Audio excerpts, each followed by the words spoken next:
Kanpai! That was perfect. That was spot on. Man, we're getting good at this. Weebs. Hello. Better. You're in a safe place, Weebs. I hope you're enjoying yourself. It's your regular Kanpai Cast crew.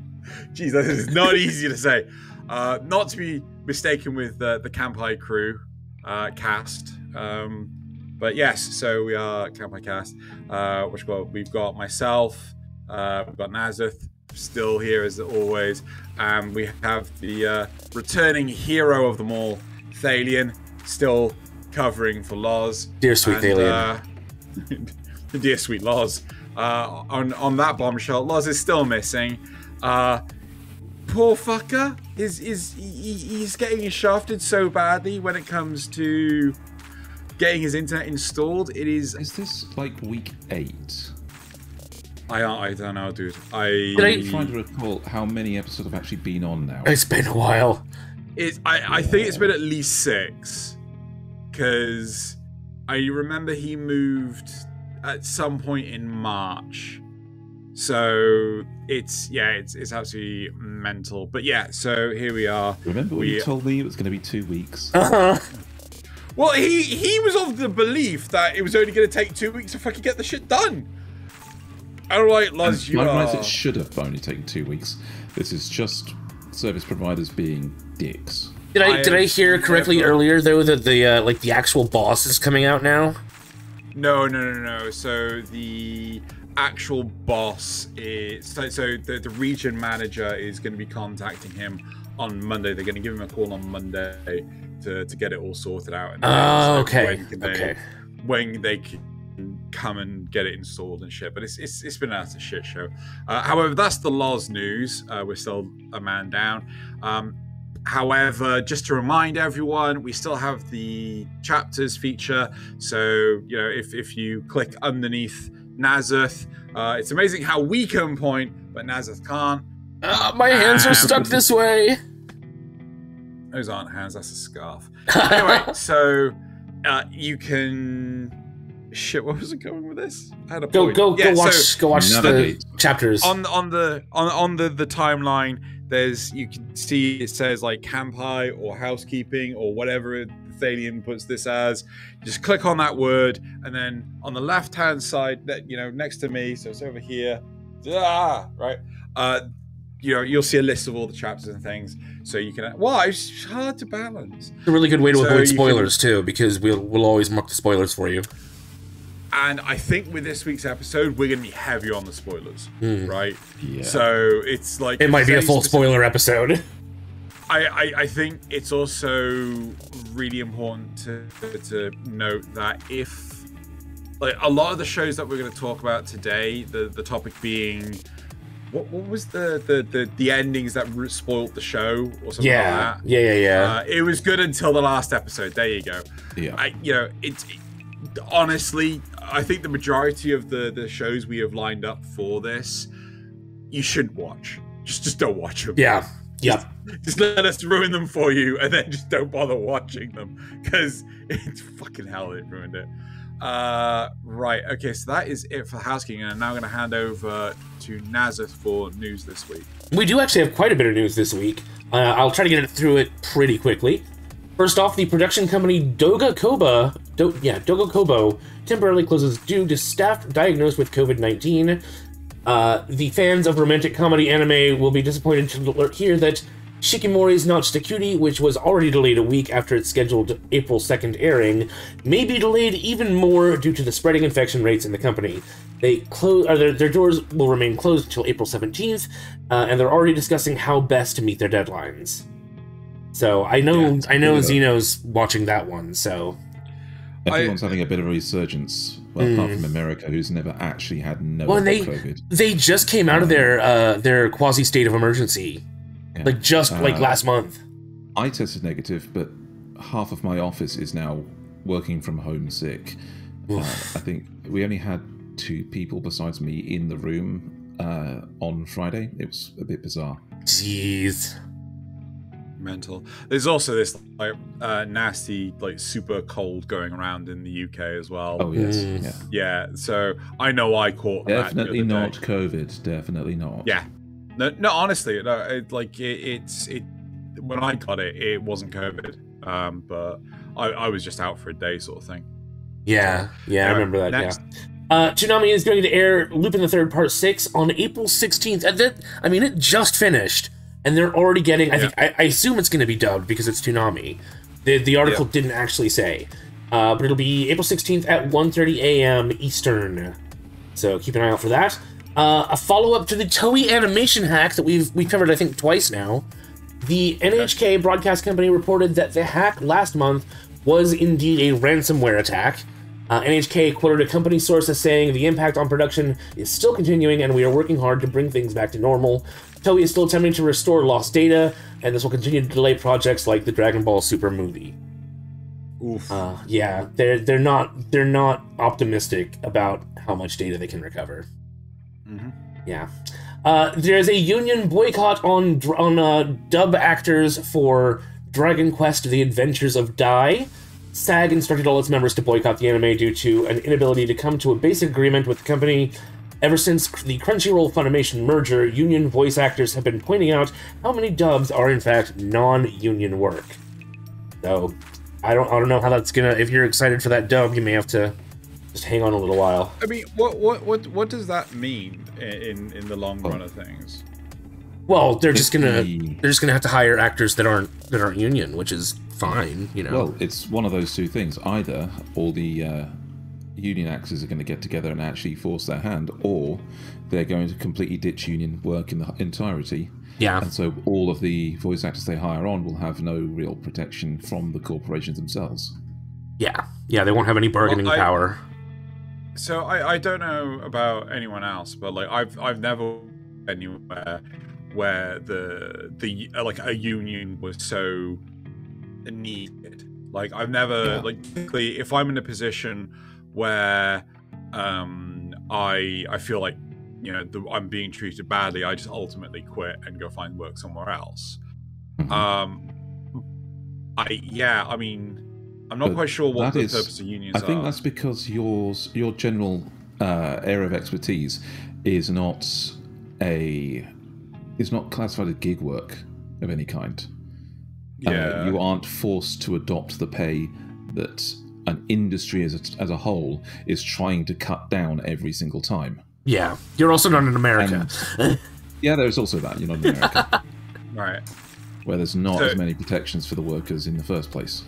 So is this a case of like, you know, you need the unions because people try to reduce the amount you're earning? Well, they do a lot. They do a lot of stuff. They have it gives them a bigger group so that they have bargaining power. They can get stuff like help if they're out of work. It's sort of like a little bit of a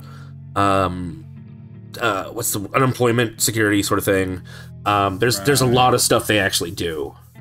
Yeah, okay. Unions in America have to be more support groups than they are here in the UK.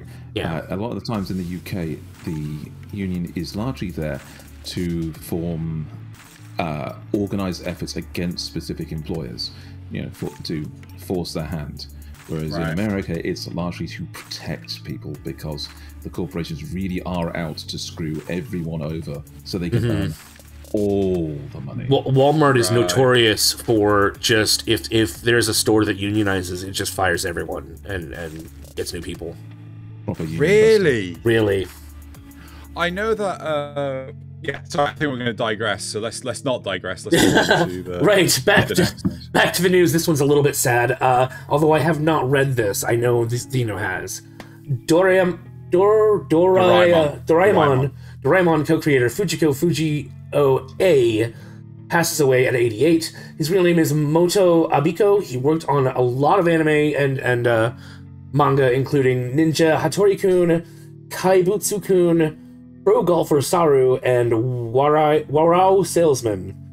But is best known for creating Doraemon with Fujiko F. Fujio, real name Hiroshi Fujimoto, which ran from 1970 to 1996. Yeah, That seriously, is a long time. Old series.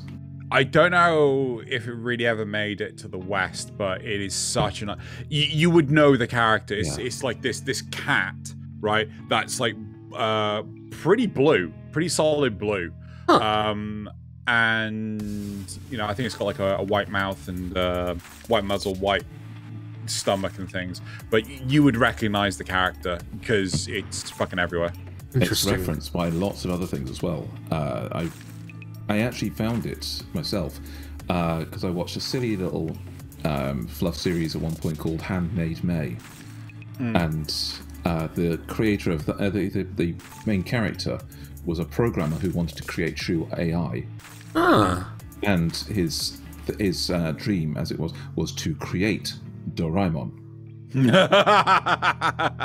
Yeah. Interesting. That was actually used against him at one point. Because he was supposed to type in a password, and somebody said his goal was 2, and he'd used that, and it went to the wrong place because he used the wrong password. Right. Yeah, still. Right, so on April 7th, police responded to a call from his residence that he had collapsed, but by the time they got there, he'd already passed away. They're pretty sure it's natural causes, but, you know, who knows. And then finally, something to bring the mood back up a little bit from that, Cygames supports cat longevity research. They're the maker of games like Rage of Bahamut and Grand Blue Fantasy, and have also worked on the animes that they spawned. They donated an unspecified amount to AIM Medical Research Institute, the apoptosis inhibitor of macrophages, or AIM. Protein has been shown to be useful against kidney disease, which most cats suffer from in old age. It could possibly double their lifespan. Yay!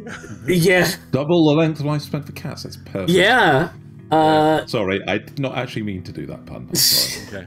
Yeah. Yuito Kimura, senior managing director of Cygames, added, "It is said that there are nearly 10 million cats in Japan today, and for many cat owners, cats are irreplaceable companions that enrich their lives and bring them joy. We are happy that our donation will help them to cure their cure their partners from incurable diseases and save many lives." So that's very heartwarming. I'm really pleased for that. And that's the news. Cool. Right. Fantastic.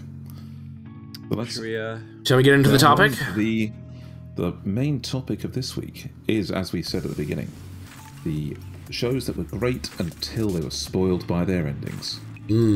Yeah, indeed. I think I want to debate a little when we get into it, because quite a lot of the shows that I've thought would fall under this category showed a lot of red flags before the point. So it'll be interesting to see what Xeno and Nasuth come up with. Okay, so how should we start this? Should we pick a show, or should we just, should we start asking questions and things? Let's go for a show, because you guys have curated a few shows ahead of time. A few. So we've talked about a lot of these already in the past. So let's get it. Let's pick one out and see why you think it falls into this category. Okay, I'm gonna put my foot forward. Okay. And I'm gonna put. I'm gonna try and put Gundam Iron Blooded Orphans. Right, Mobile Suit Gundam Iron Blooded Orphans. Okay. Right, now this series is, it's just terrible. Gundam. Shut up. It wasn't terrible, right? It was just that the ending just flopped the whole series. Yeah. And this is what we really truly mean when it comes to these shows where the last episode ruins it. It was actually really hard to come up with this short curated list, because in all honesty, when something flops as hard as these shows do, you kind of just eject them from your memory and you can't really remember them. Or there are warning signs along the way, so you don't, you drop them early. Yeah. So with Iron-Blooded Orphans, this is full spoilers ahead, so Nasuth, if you want to hit the spoilers button, go ahead. Of course. I'm not going to hold back at all. The whole premise is that instead of colonies, we have Earth and Mars. So Mars is effectively oppressed by humanity, which apparently is always this dystopian way when it comes to science fiction. I don't know why, whatever. So it's Zone of the Enders is what you're saying. Oh, dude, it doesn't just stop at Zone of the Enders. But anyway, so the whole... I wish we could have some humans as space orcs kind of things going on, but hey. Yeah. But this character here, like the one that's more prominent, stood on the bridge. He is like the alpha Chad genius of a strategist, right? And he comes up with all these crazy techniques on how to trick his opponents, how to get them to fall into traps and things. He's super fucking smart. He's playing 5D chess where everyone else is playing noughts and crosses, right? Or tic-tac-toe. And it's just he's incredible. And his whole aim was to get the ultimate mobile suit, which is used to signify that this person is the true... It's like Excalibur, right, from Arthurian legend, where if you can pilot this mobile suit, you are the true heir to the lineage of ruling Earth, or some bullshit like that. And you're the true king of the West. Effectively. You're a wizard, Harry. And during the narrative, they talk about different types of weaponry and things. Yes? Question. I have not actually seen this show, but is that really Excalibur? No. Damn. No. Warframe has no appearance in Iron-Blooded Orphans. I get where you're coming from. But so they talk about like different battle techniques and things like this, and much like the Geneva Convention, you know, in real life, they have special treaties that say you can't use these types of weapons. And the biggest weapon that they can't use in space-based combat are railguns, right? Now, if you're unfamiliar, railguns are magnetically propelled projectiles that, you know, could go insanely fast. But the important thing is, in this setting, they cannot be tracked in space, right? Of course, this is no heat signature or anything. They're just a lump or of nothing metal, like that. Aren't they? Yep. They're just like basically iron rods or steel rods, or I don't know what the fuck they're made out of. But yeah, so these giant rods, these stakes, they are like stakes. They get fired and they just murderize stuff. And at one point in time, they get used, and the like, I can't remember which side it is. I think the Earthlings are using it against the Martians, and the Earthlings get called out like, you are using illegal weaponry here, right? You are, you know, these have been banned for the very specific reason that they will destroy civilizations. And so those weapons get put away. And then at the very end of the series, it's like it was all building up really, really well. And then at the end, our super genius playing 5D chess finally got into his Gundam, and then apparently part of the process to get in the Gundam was to have your brain removed, because not literally, because he just completely forgot that these weapons existed. And okay, his opponents just got like a giant fucking army of these railguns, pointed them at him, and just shredded him. And it's just like, what the fuck? And your jaw just drops to the floor, and you're just left. Just, what the fuck was the point in all this? And yeah, so and the worst thing is, the bad guys that won, they're not held accountable at all, right? Like, they were one of the groups of Earthlings that were saying, like, you can't use these weapons, they are too devastating and things. And then instead of like using one or two of the weapons, the guy fucking uses like 200 of the fuckers, right? Jeez. Okay. And he uses the excuse, like, so oh fuck, this pisses me off. They use the excuse by having one of their own troops, right, basically fly around an asteroid, so they're on their space line of defense, right, as if they're in their trenches, right, and they fire a railgun, right. So this is one dude against 200 dudes, right.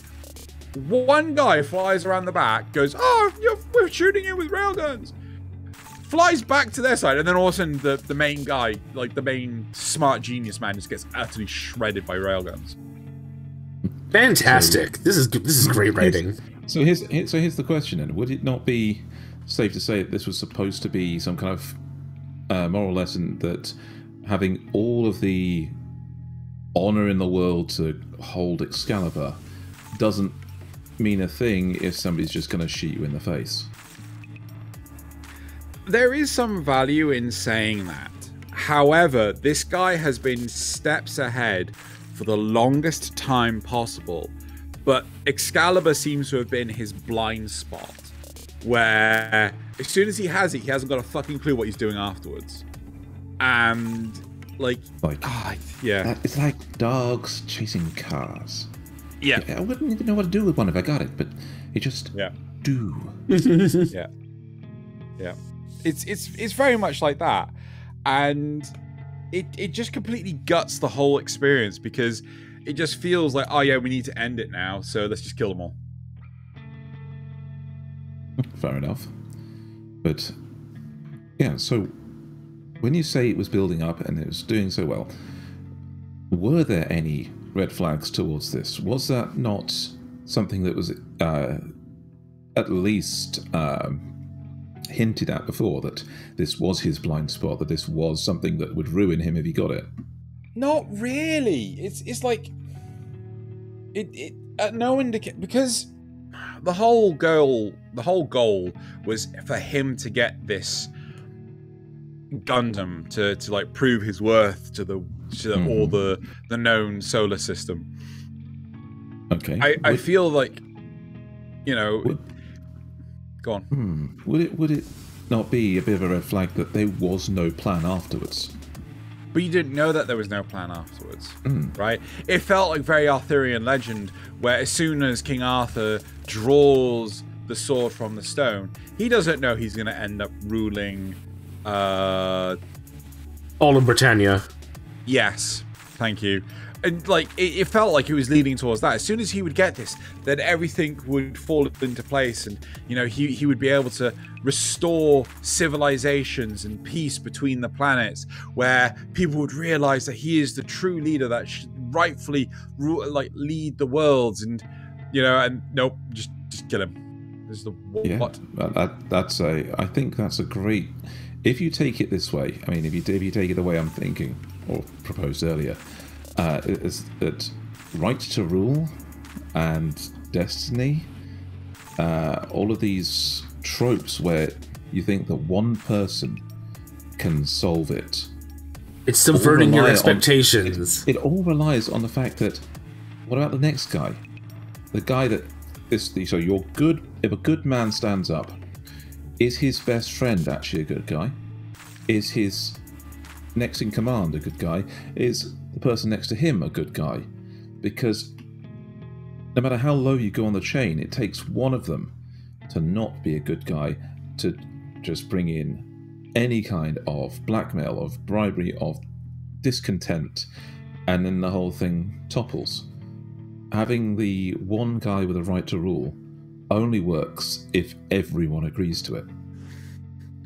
And although that is all right, and although we knew, like, long ago that the guy that, you know, the rebel, right, the Robin Hood, the I don't know who, the Mordred, whoever you want to pick in this bloody narrative, even though you had the character that was against our King Arthur in this plot, like, he still complained about the use of railguns and then proceeded to use the railguns. And it's just like, hold on, you held people accountable for you know, using 2 railguns. Who the fuck is gonna 200? Yeah, so where is your accountability? It doesn't feel like the story should have ended there, even though our King Arthur died, right? It feels like someone else should have taken up the mantle and said, "You just used 200 railguns, the fuck," right? But fair enough. Literally, the guy then becomes King Arthur. The guy that our murderer, you know, he just takes over. It's just like, yep, I'm in charge now. I don't even have the Gundam, but I have railguns. And like, he is strong like railgun. No. Actually, no. He actually, decrees that all the railguns need to be dismantled, right? So there are no more railguns, and now he's in charge. And like, hold on, there is no justification doing this. Okay, there's another question then. Would it not be the concept that Excalibur, he sees it as just as bad as the railguns, so he'll use one to destroy the other, regardless, and then whatever survives, he'll take it apart, so nobody has those powers at all? I kind of see where you're coming from, but, you know, it doesn't... Just because someone else is using chemical warfare doesn't grant you permission to use chemical warfare yourself. No, that's true. Sir, I think you'll find that is the basis behind mutually assured destruction. Oh, God. Yeah, but at least in chemical warfare, there's not always mutually assured destruction, just mutually assured damage. True. Yeah. But I'd say these railguns would be more akin to a nuke. I get this, but think, as I said before, whoever, you know, it always takes, you know, everybody to agree on a ruler. So, who would more people, and this is taking into account the basic flawed nature of humanity, who would more people follow?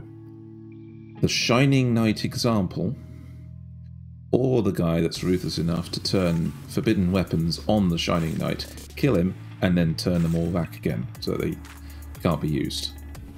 Well, it's weird, because if memory serves, everyone loved the Shining Knight.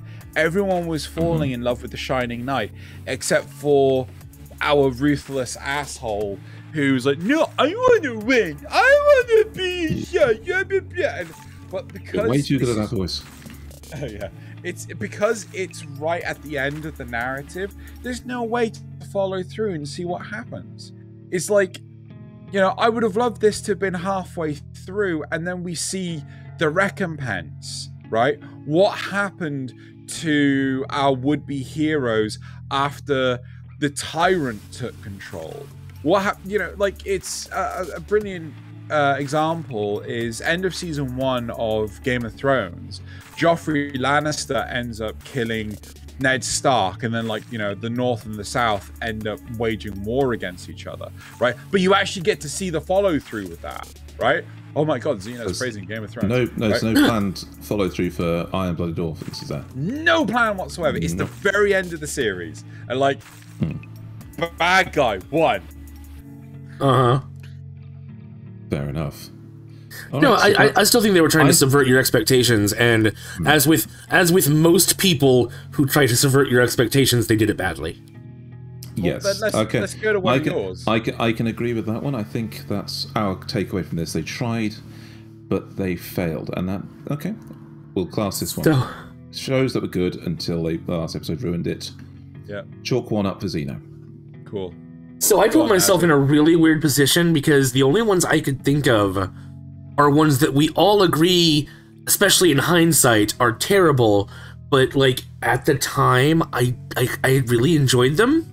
And so I'm gonna try to argue from that position, not from the hindsight is 2020 position. Okay. So if you could please put up Fullmetal Alchemist.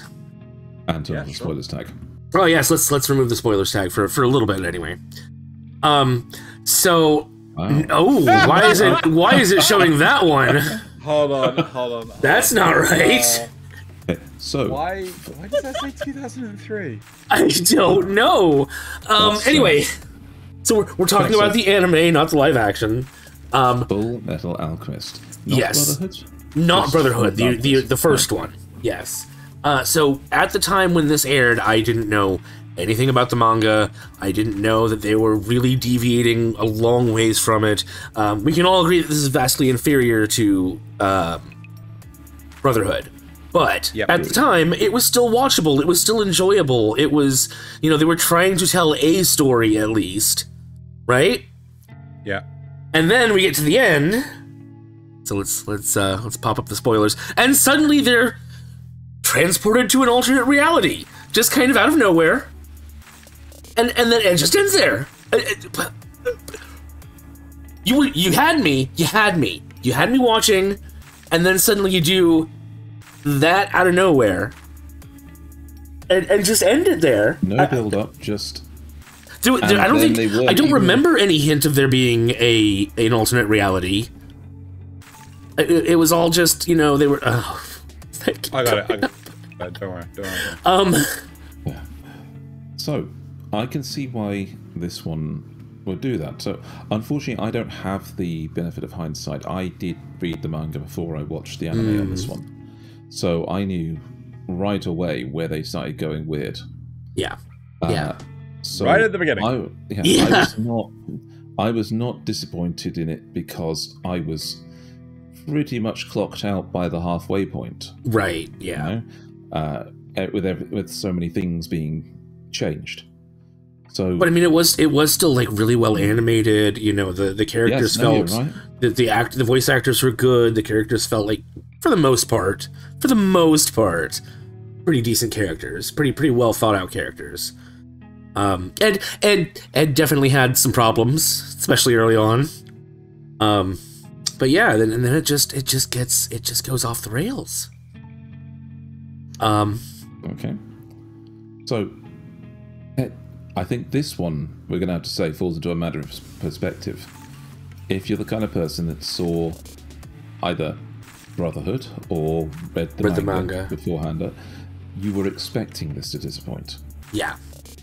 Whereas if you were watching this for the first time completely fresh, you wouldn't know that. And it does. I mean, it sets up this mystery. That falls into the same category as a lot of more modern movies. Oh God, you know, yeah. Things like the Harry Potter ones, all these other things, the book adaptations, ones that got adapted from, at the time, really big franchise books. If you hadn't read the books, the movies were fine. If you had, you noticed all of the changes. Mm-hmm. Yeah. You have to disconnect your mind from. You have to almost treat it like a separate story. It's not an adaptation; it's a separate story. A reimagining. I think, like, I struggle with this one a bit because I never liked. You didn't even like it originally, yeah. No, like I never read the manga. I'd never watched Brotherhood first. I watched this. There was, at the time, there was this huge fuck off craze. It was like Fullmetal Alchemist was one of the mainstream shows. Like, it was just a big, pretty mainstream show, right? I mean, they were showing it on Cartoon Network, I think. I don't know if they did over here. I don't here. know. Yeah, I don't think it ever got to mainstream TV over here. But like it to me, it was dilly-dallying around, right? The number of times that the plot was moving at snail's pace, like, oh, we spent 4 episodes trying. Jesus Christ, the color on those, like, oh my God, the color on those characters is just way off. We have made them out of clay. Right, okay. Sorry. I mean, it was 2003. It was 2003, right? This was like still early days of digital art, wasn't it? Sure. You could say that. The big problem here is the fact that they didn't have a whole lot of material to work with, and in fact they deviated very quickly, because I think they only had 2 volumes of the manga at the time. Yeah. Which I think granted them the ability to stretch out, like, oh god, was it 8 or so episodes? But hilariously, in Brotherhood, those 2 volumes of manga are done in like 2 episodes. Yeah, maybe 3. But I feel that the problem with FMA is that it was trying so hard to be something out of nothing. There was not enough material there. There was not enough time for the author to have properly explored the whole situation to something he liked and things to give to the anime writer, anime producers. Yeah, saying like, this is where I want to take it, right? Yeah. Either that or they rebelled. They were like, no, we're going to take it the direction we want to take it. We've got a blank canvas here. I think we can bring back Game of Thrones with this one. Go on. Because in the same way, while they had a lot more material to start off working with, because they don't have the end of the series, they don't have the rest of it to go on. Hell, the only reason I think the directors were given the ability to go and make Game of Thrones in the first place was because they answered the question, who is Jon Snow's mother, at the point where there was barely any references that you could actually logically take from. Yeah. And they got it right. So, he just said, all right. I'm not going to finish writing this. Go ahead. You go ahead. Yeah, you carry on. I don't think he thought it was going to go for, as fast as it did. And then it just started dropping characters. It started changing events to not include people.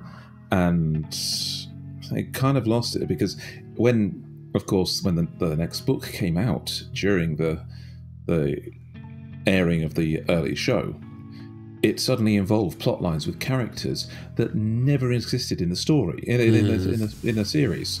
So they'd just written themselves out of matching up with the books at all.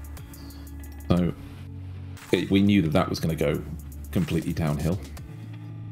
Yeah, but like 21-year-old me, watching this for the first time, who hungry for anime because it was 2003 and anime wasn't super big yet like it is now. Yeah, I don't recommend it now though. I don't think I could. I think I tried to rewatch this, and I was like, nope, can't do it. It was oof. Okay.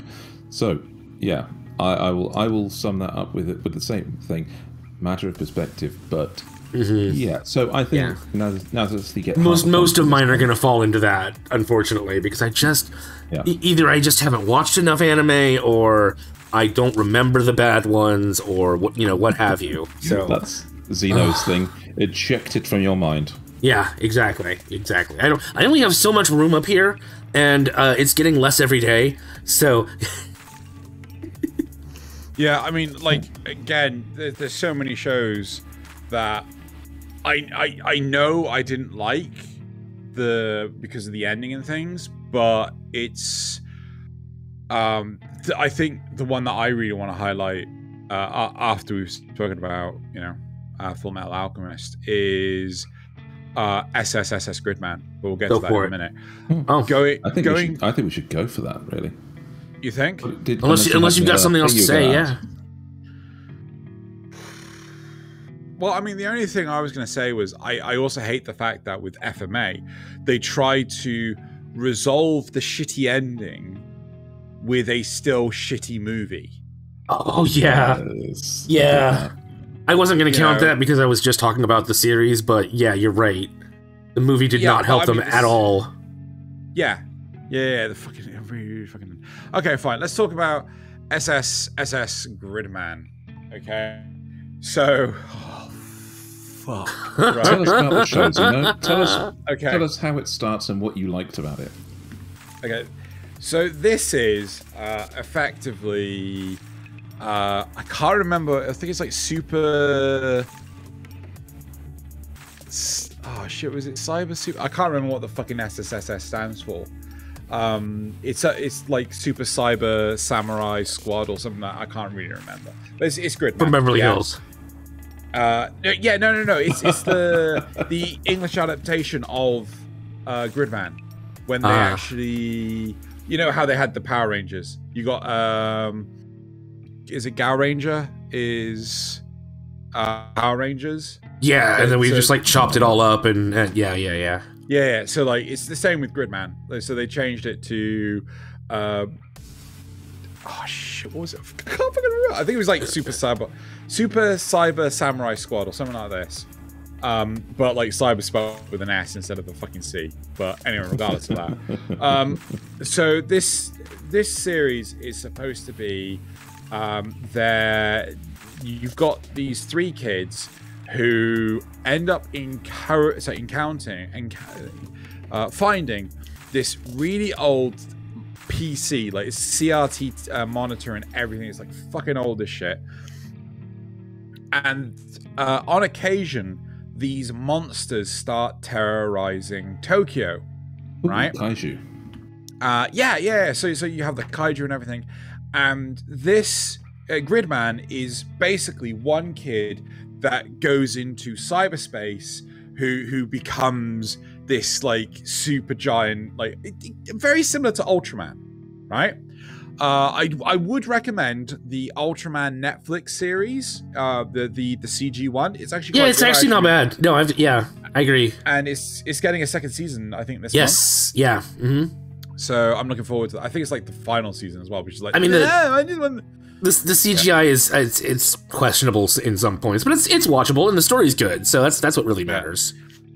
So, like, but with this, it's like, you know, you got the kids and they're trying to stop these monsters from destroying society. Like, you know, people are just ending up dying and things like this. It turns out, spoilers. Yes, sir. Nasuth.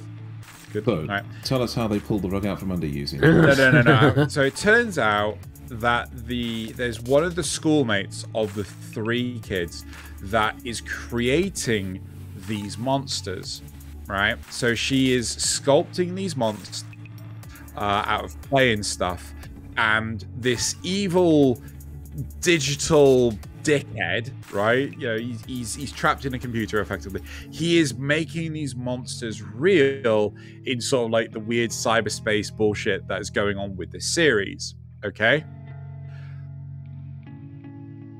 The thing that pulls the rug. Oh, this is her. This is the one that's creating the monsters. Oh, I see. The thing with her, right, is that it turns out she dreamed it all. No.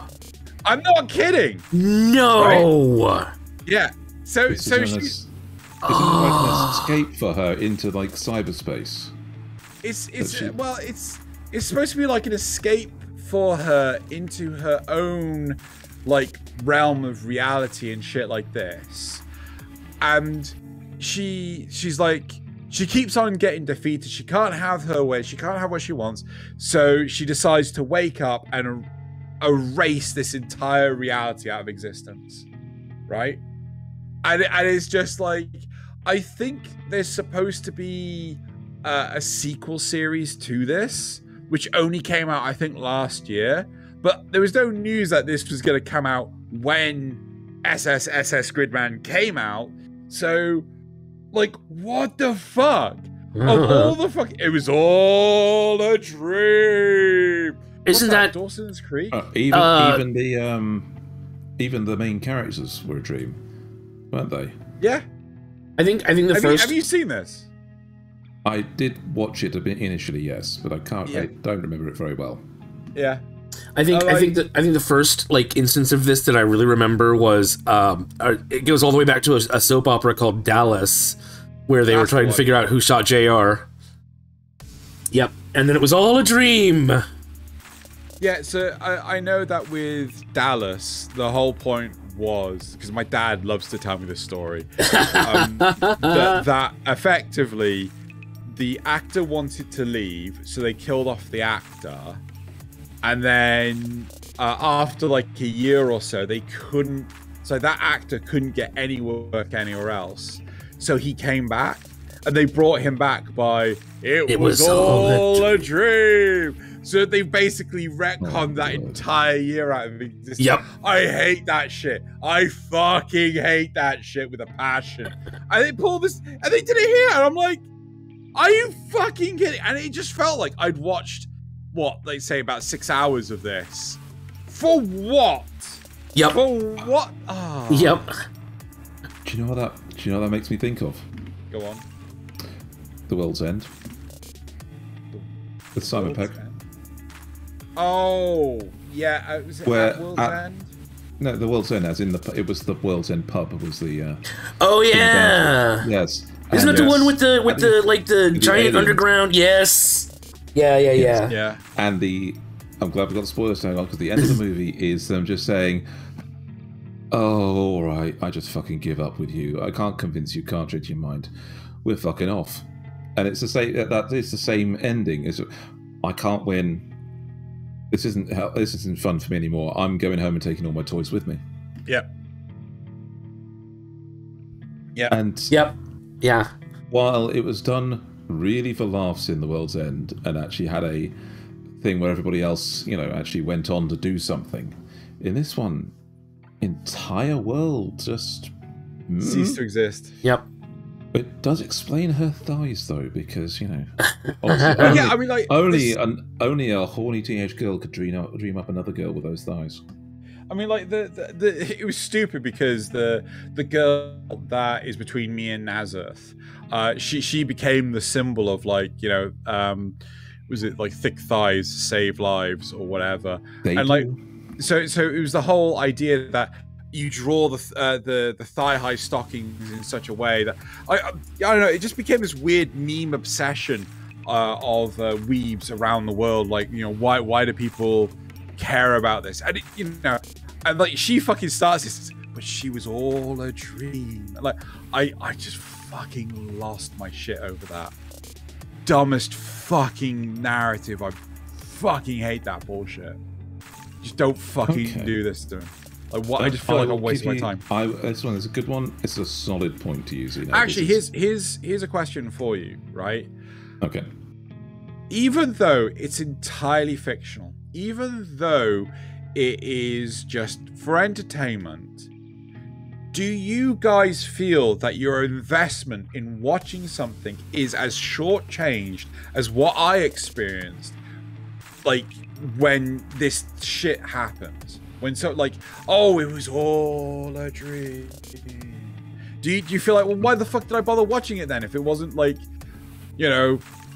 narratively relevant? No, but only because I'm only watching it once. Yeah, I was gonna say the same thing. It loses all rewatch value because of that. Because all of the emotion now doesn't apply. You've lost all the emotion. The emotions you felt when you went through it, the journey. That was fine. That was it makes me angry at the writers, but I don't regret what Oh yeah, they did a good job up until then. So it's weird because I'll never watch the series again. Won't ever watch the series again because I know that nothing's real. But that's like knowing a magician's trick or knowing the end of a joke. You won't ever actually find that joke all that funny again, or not as funny as the first time.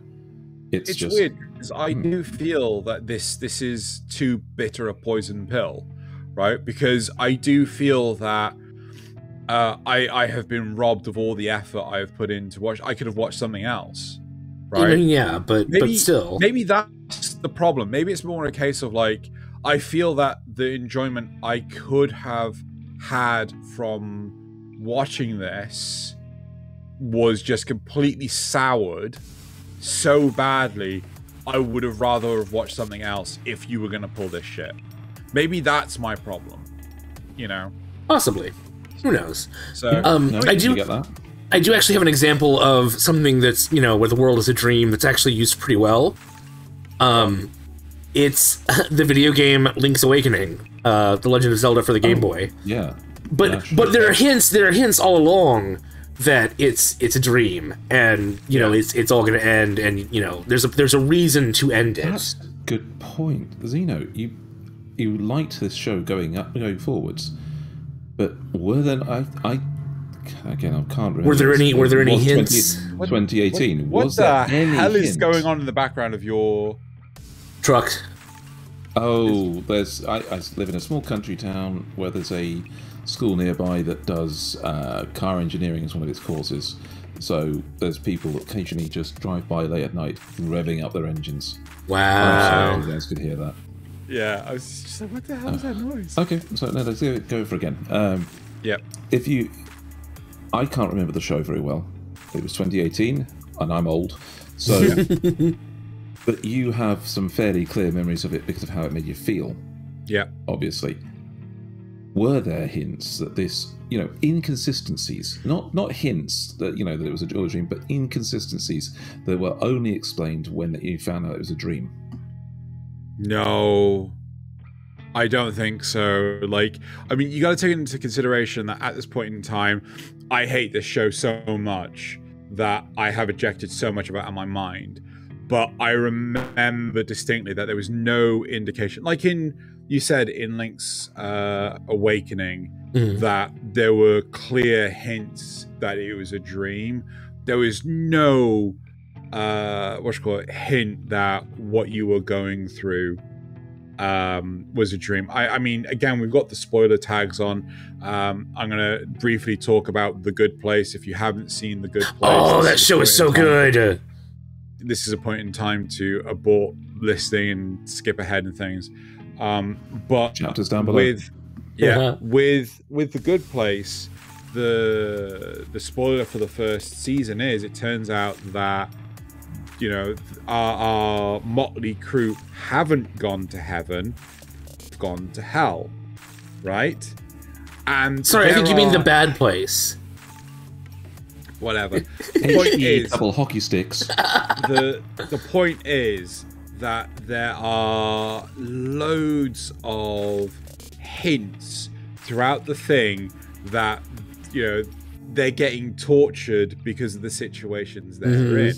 And if you are a guy, I didn't see it coming at all, right? But I respect the fact that there were hints I missed entirely, right? Same with, again, Mr. Robot, right? I will not elaborate on that one. But I saw what was coming from the end of the first season from a mile away, right? I picked up the hints in that so goddamn quickly, where other people did not pick them up at all, right? I think the fact that it was so similar to Fight Club in a lot of ways helped me see it early. So now we will actually have a spoiler chapter for Mr. Robot. Damn it! I thought that would be vague enough. How is that vague? Anyway, right, peek the microphone. Anyway, so poor Thaylien chaptering this. Anyway, but the whole point is that with those, there were hints that these things. So we're coming back to SSSS Gridman. There were hints with Mr. Robot. There were hints with The Good Place. With SSSS Gridman, SSSS Gridman, there were no hints at all that it was a dream. There were none, and that's the problem, right? If there were any form of hints that things weren't real, like, I don't know, maybe character designs were changing, or characters remembering things differently to the whim of the dreamer, but wasn't the case. Things being repaired when they weren't actually, when they were broken before, just because maybe they could say a shop that she wanted to go to or something like that. Yeah, but like that kind of thing would be nice. But if they were there, I fucking missed them. Glitches in the Matrix. Away. Yeah, you need some glitches in the Matrix. Anyway. Deja vus. Just a little black cat appearing twice in the thing. Yeah. Exactly. Yeah. Not only would it be a reference, but it's also a good hint. Yeah. So, that is SSSS Gridman, and solid point there. Xeno. What about you, Nasuth? What's your next one for us?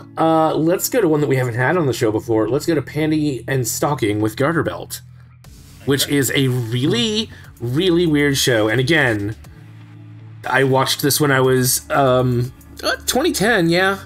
I mean, I was still youngish, but it had this whole irreverent nature to it. It was not afraid to be lewd and crude and all that other stuff that you want out of, you know, a really irreverent cartoon. Yeah, that too. Yeah, lots of lewd. So the basic premise for people that haven't seen it is that these two were kicked out of heaven, and they're in this sort of in-between place where they're fighting demons to earn their way back into heaven with heaven coins. And, you know, they keep getting distracted by wanting to bang guys and eat candy. So, you know, it's not a very deep show, but it was fun. It was fun to watch. It was silly. You just put it on and enjoy it. Yes, Thaylien, yes. Quick hold for Cat. Yeah, oh, can you hear him? Oh, okay, all right. Yeah, pause. All right. Silly animal. He's still being noisy now that he's back. So, the show, the whole thing is that these are fallen angels trying to get back into heaven, but they have the sins of gluttony and lust. Yeah, basically. To contend with, and they have help. They do have help from some supporting cast. There's a reverend named Garterbelt. Yes. Yeah. Wasn't there like a scrawny kid or something that had like crazy powers? I can't remember. Or he was a weapon or something. Something like that. It was like Garterbelt's apprentice kind of thing in the area. He got dragged along on a lot of things. Yeah, I mean, again, it was just they were silly. I mean, I guess there's kind of an overarching plot. Again, they're trying to earn their way back into heaven, but for the most part, it's Gynax being weird. It's Gynax being Gynax. I mean, this was towards the end of Gynax, wasn't it? Yes, it was. Yeah. I remember enjoying this show. I know that it got a lot of hate. And I don't know if it was just like the animation style so heavily leaning. Yeah, they were trying to. Yeah, exactly. This was the inspiration for this was stuff like Drawn Together and Ren and Stimpy and that sort of stuff. And the episodic nature, things like Dexter's Lab and the other stupid stuff. Yeah. Yeah, but what really got me is because it's Gynax, they went from this style that you see on the screen to these occasional, almost really detailed, hyper detailed, anime women. It's just really good. They could really knock it out of the park for like one or two scenes out of an episode, and that's what kept people coming back to it. Is just those occasional, you know, it was the madcap humor, it was the profanity and consistent lawlessness of everything, but just pushing boundaries, you know. They put some cheesecake in there for good measure. A lot of comedy in Japan, I've noticed, tends to have cheesecake in it. Which, you know, that's not a bad thing. Yeah. Oh, sorry. Am I missing? What do you mean cheesecake? Fan service. Fan service, yes. Oh, okay. Sorry, it's the compliment to beefcake. How have I never heard of this before? Wow, Xeno's learning things today. Seriously, I am. Hey, I'm contributing to his downward spiral of learning. So let's get into why the ending ruined this show. Okay, so I wanna ask a question here, right? Yeah. I didn't think it got an ending. I thought it was like supposed to get a second season, but Gynax fell through, and it never got a second season. I don't remember if there was ever a second season planned, but they did see. So I've heard that the sequel bait at the end, which is the problem, was intentional because the whole show is irreverent, a deconstruction, blah blah blah blah blah. Yeah. And so they did that specifically just to fuck with people. I don't know if that's true or not, but if it is, it was a bad move because it ruined it. It was so bad because they managed to defeat this powerful demon and they get back into heaven and then they get kicked out again because they stole Garterbelt's credit card. See, look at the fact. Yes, there's the hyper detailed. Yeah. And it just kind of ends there. It just ends with them going back to their shenanigans. What was this one again? It was, what were they again? They were knee socks and the corset, I think. Knee socks and corset, yeah. Yeah. neither of them are wearing a corset.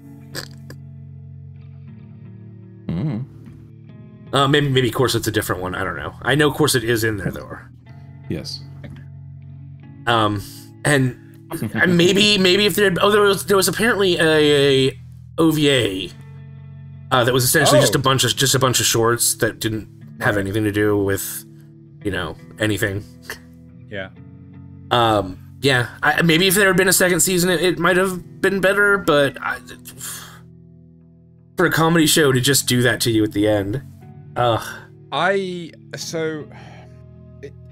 in Panty and Stocking's defense, right?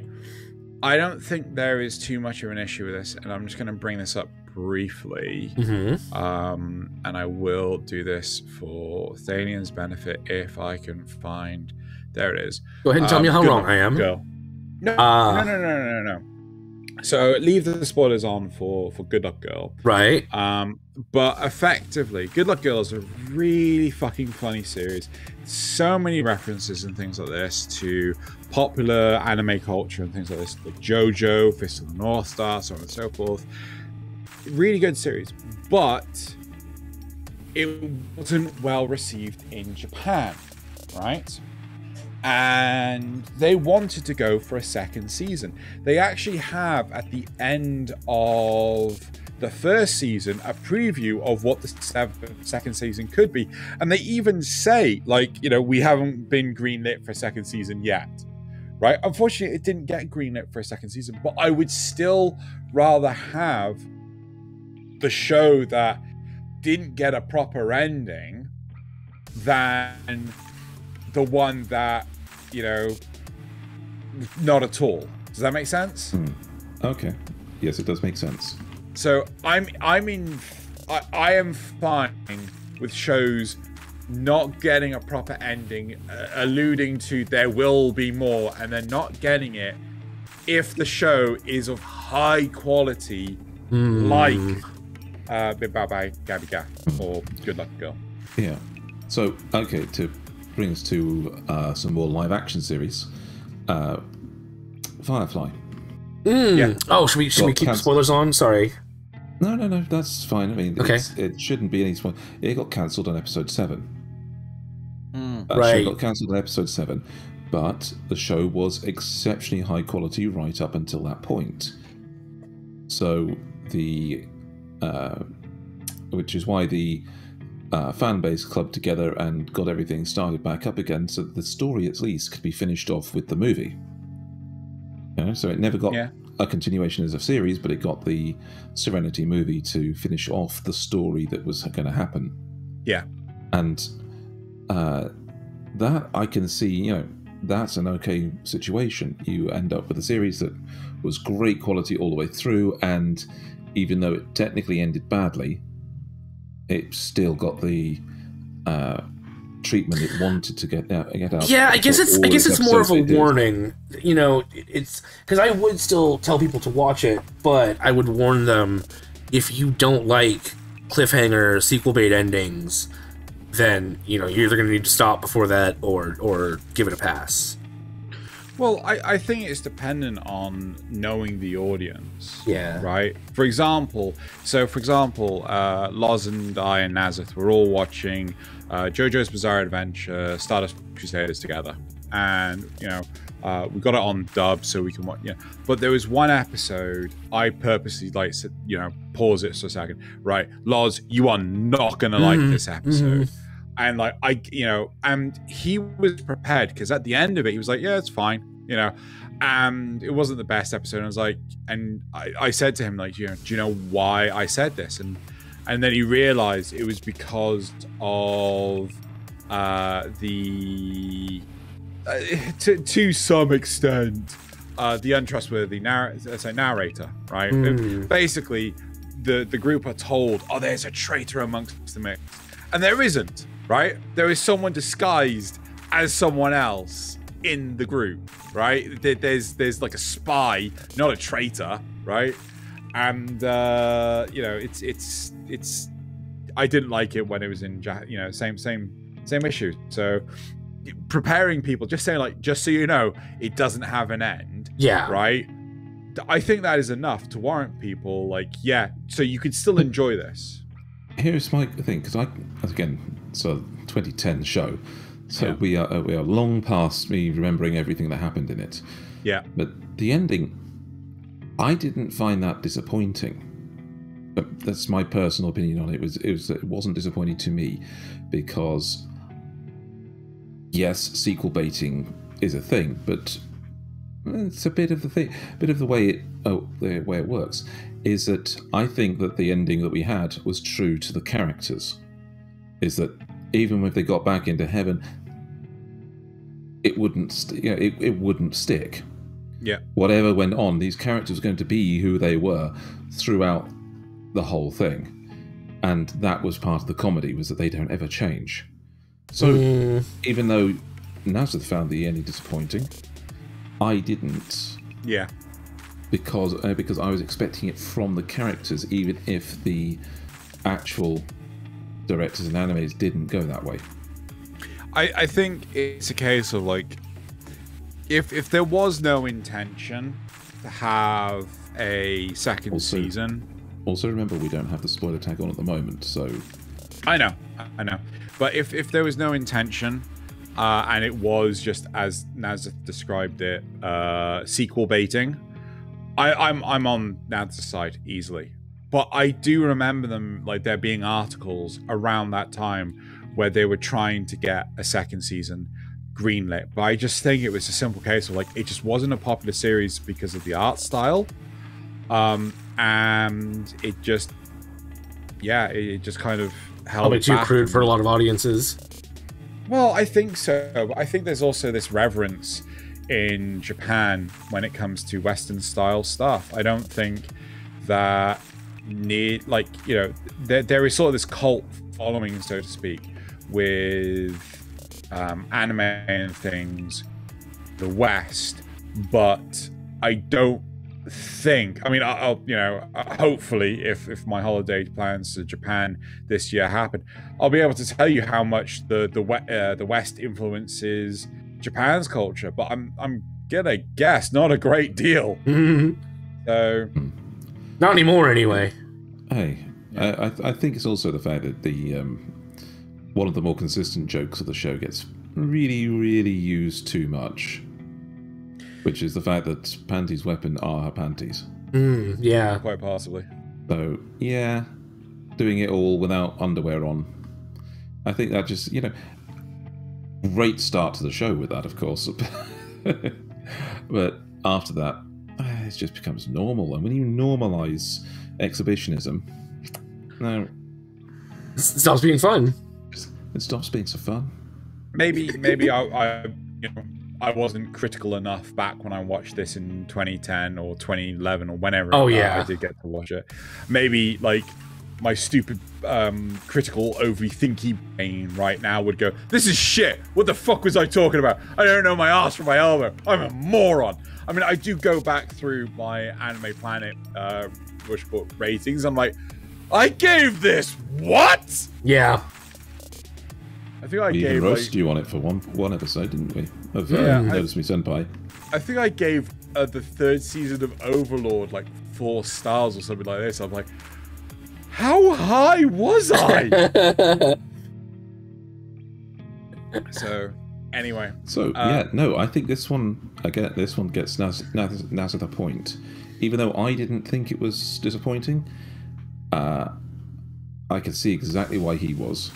And so, hey, that's a fairly decent. The rest of it's great, and if you just take it kind of on an episodic basis, it's fine.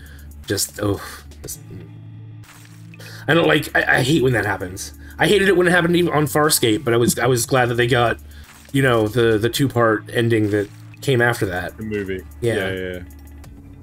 The straight to DVD movie.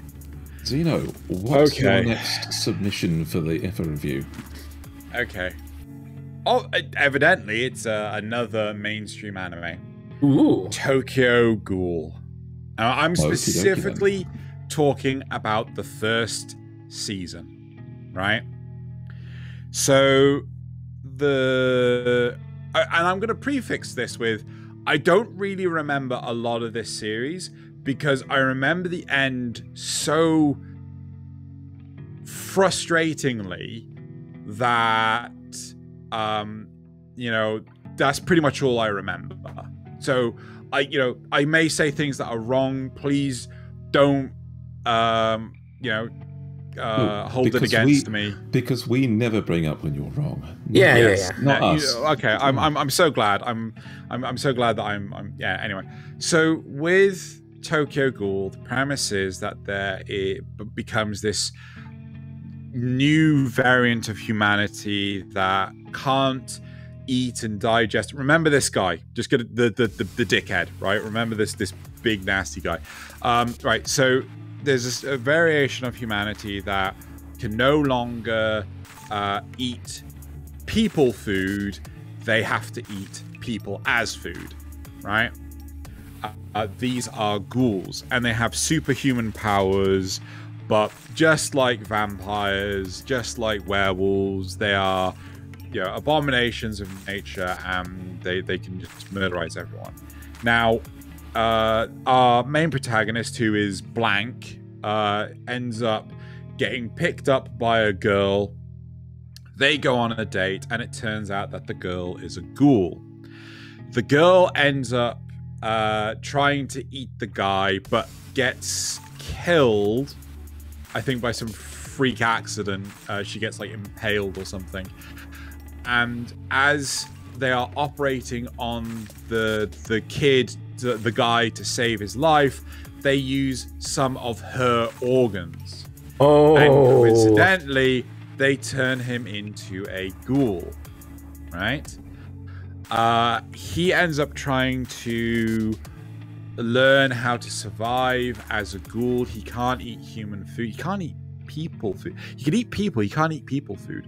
But how do we again remember this image? And they try hard to oh gosh, how do I say this? They try hard to indoctrinate him in as like a secret member of Ghoul society and allow him to survive. So he ends up working at like a bistro, and he becomes a waiter at this ghoul-run bistro, and it's basically a hideout. So it allows ghouls to consume blood and things through coffee and stuff. It allows them to hide it and things. And yeah, that's his secret life. We're now going to hit the spoilers tag. So there is a secret society of ghouls that believe that they should be, in charge. They should be, Ghoul society should be over humanity. Humans should be cattle.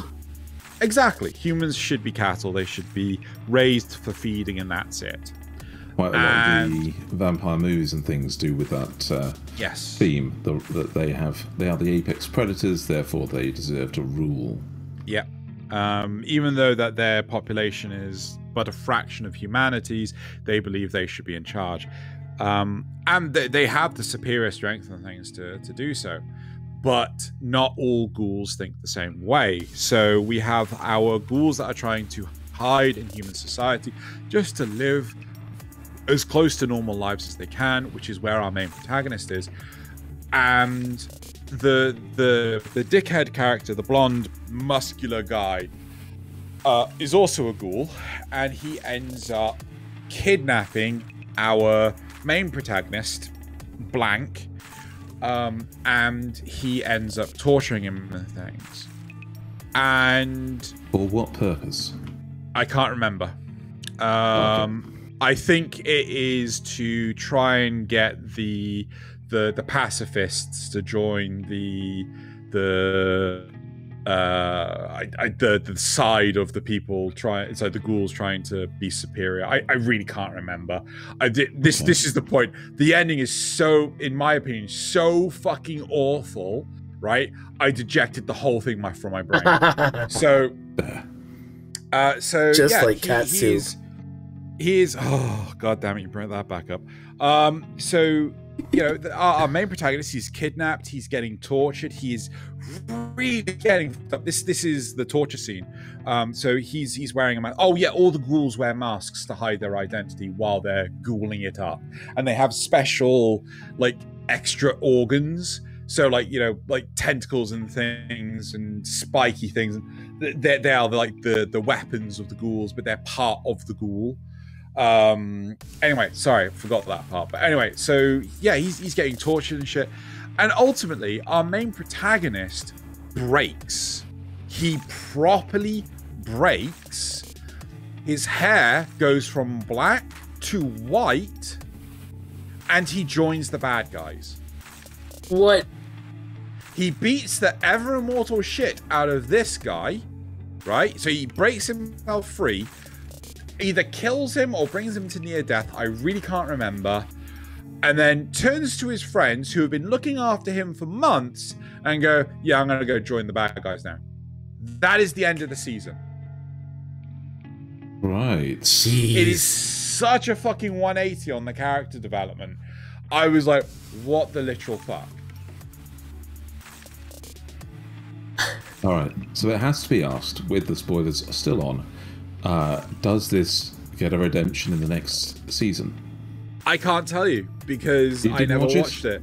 I didn't watch it. I felt so pissed off that the characters, this spineless blank of a character who was doing anything and everything within his power to hide out of persecution from humanity, to then just flip on a dime and just go, yeah, well, I'm actually going to join the side of my torturers. Just was it really so on wrong. A dime though? Yes, I promise you. If it's all that torture, if it's all that torture and all that build-up, is it really on a dime? Right, the torture, right, lasts maybe 2 minutes. Right? Is it a montage? Okay. No, because his friends are trying to rescue him. So it's like, while they're trying to rescue him, he's getting tortured. The way you described it was that they took him, it sounded more like, several episodes worth of torture. No, literally just the final episode this happens, right? And then, as I said, on a dime, and he just like, yeah. I mean, I haven't even gotten to explaining about the police force or the anti-ghoul force or anything like that. Like, but they were just such a non-entity by the end of the series. And yeah, it's like, honestly, I was so angry that, like, can you ever think, like, I mean, there's Stockholm Syndrome, and then there's I was gonna say, this. yeah, Stockholm Syndrome generally takes a little longer to set in. Yeah, he just, like, seriously, just like that. It's like, yo, I'm gonna join the people that just been torturing me for, like, last... So the series of events is he's been trying to get along as a ghoul without, you know, breaking his own norms and his own values. Yes. He's then, after the full series of everything and everyone trying to, you know, combat the supremacists, basically, he then gets captured, he then gets tortured. Yep. And it awakens something in him that makes his hair go white, and he then breaks free and destroys his captor. Yeah. Right? Would that not be a class as a kind of awakening to the fact that, okay, I am powerful, I am strong, I don't have to hide? But and if I why don't would you join your captor? And if I don't have to hide, maybe these guys are right. I can't get behind that logic. Like, maybe go off and do your own thing. Maybe go find someone else. Exactly. Right? See, do your own thing. Yes. My thought was that after he kills the guy and sees this power in him, he's like, oh, crap, I'm a monster. Maybe I should be with the monsters. Yeah, that's maybe, kind of like that, but also with a confidence boost. So, holy crap, I'm a monster. This is amazing. But like, seriously, he's just as... So when Blank, I only call him Blank because I literally cannot remember his name. When Blank, you know, for the majority of the series, he's this spineless, whiny little shit. His friends are constantly having to cover his backs, right? Sorry, his back, right? You know, they're constantly protecting him, so on and so forth. They're trying to show him, you know, they're trying to train him, but at the same time, they're also protecting him. And then for him to just like suddenly go like, oh yeah, you know all that effort that you know all the people that you've sent here, and some of them died trying to rescue me. Yeah. And then fuck off. I'm sorry, it just felt like, what the fuck? Yeah. I'll give you that, but I think that under those circumstances, while you wouldn't have, I would have stuck around for the next season to find out what the fuck that was all about. Well, Because I will tell you one thing. That to me it speaks incredibly much of them having been greenlit for a second series by the time they did that episode. So they did get greenlit for a second series, but they greenlit for spin-off series, right? So it's Tokyo Ghoul Re, where effectively the events of the end of the first season kinda didn't happen, right? So I hear that again, this is entirely conjecture, hearsay, whatever. I heard that effectively the end of the first season was down to the studio and was not in line with the manga in the slightest. So the V in this case stands for retcon. Effectively, yeah. The second season is like just entire. I didn't hear good things about the second season at all, right? And then it looks like that they went, well, let's actually go back in line with the manga. I honestly can't tell you. I did start watching the first few episodes of Tokyo Ghoul Re when it was airing, but I just couldn't remember Tokyo Ghoul well enough. I do know that it's definitely the same. What's it called? There are references to the same locations, the same characters and things, but I don't know what happened to this guy. I don't know if he's like comes back. Yeah, it's just. But I just hate Tokyo Ghoul so much. Fuck it, I don't know. I don't care either. I can look it up. I only care because. Could you just look that up? Because the way I remember it, there's some authors that specifically get tired of their work and just decide they're going to move on to something else. So, and it could be. So you say it was a studio. They're bringing it back to Game of Thrones. I see where you're going with this. No, I was. It was. Who was the other author? Anyway, either way, you say it was a studio, but could it not be that there actually was a case where the creator decided that he was just going to move on, and so ended it badly? It's possible. And so the second season, the Re, was worse because they actually had to deviate from what the author originally did. So looking at this, there's 3 Tokyo. So there's the light novel done by Shin Tawada. They did 3 volumes from 2013 to 2014, and then in 2016 they did 1 volume of Tokyo Re. So I'm on the wiki for it. All right. So that's the question. Do you think they did Tokyo Re, but hell, maybe it's the author themselves. Maybe the anime didn't quite do the ending the justice that the author wanted. So Tokyo Re is both the author's and the studio's attempt to redo what they did badly. I'm going to read this out loud. Go ahead. So this is the paragraph with regards to the anime.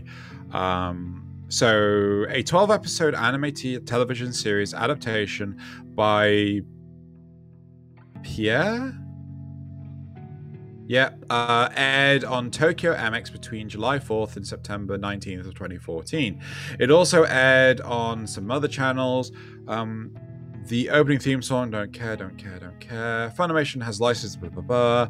A second season titled Tokyo Ghoul Route A, as in like square root A, aired in Japan between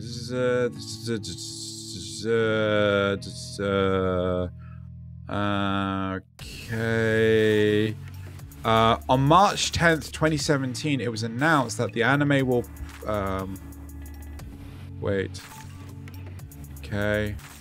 Yeah. This is pointless. An anime adaptation of Tokyo Ghoul Re was announced on October 5th, 2017 and started airing April 3rd, 2018. Someone else replaced the director. Pierre Animation, while Pierre Plus goes. Okay, that doesn't actually tell me anything whatsoever. Reception. Tokyo Ghoul was the 27th best-selling manga series in Japan of 2013, with 1.6 million estimated sales as of January 2014. The manga has sold around 2.6 million copies. It was the fourth best-selling manga series in Japan of 2014, with 6.9 million copies sold. The manga has nominated for the 38th Kodansha Manga Award in 2014. The whole original Tokyo Ghoul was chosen. The sequel series Tokyo Ghoul Re sold over 3.7 million copies in Japan during its debut year in 2015, with 4.3 million copies sold in 2016. And it was the fifth best-selling manga. Blah blah. So what? So the mangas were popular, but the anime was not. On June 12th, 2015, the Chinese Ministry of Culture listed Tokyo Ghoul Route A among 38 anime and manga titles banned in China. Yes, because it's so violent. Wow. I can't remember when we talked about that before. I think we talked about banned anime at one point, and that was on the list. Yeah.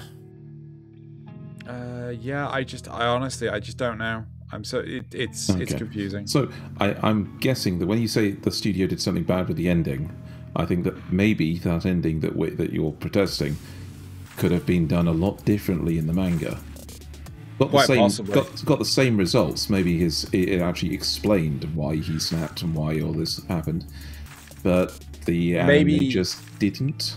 Maybe it's the issue with the pacing. Maybe it was maybe the torture took longer in the manga. Yeah, I mean, like or maybe it was a case of that the studio wanted to rush it in, right? Because they thought, oh, this will be a good point to end this season on.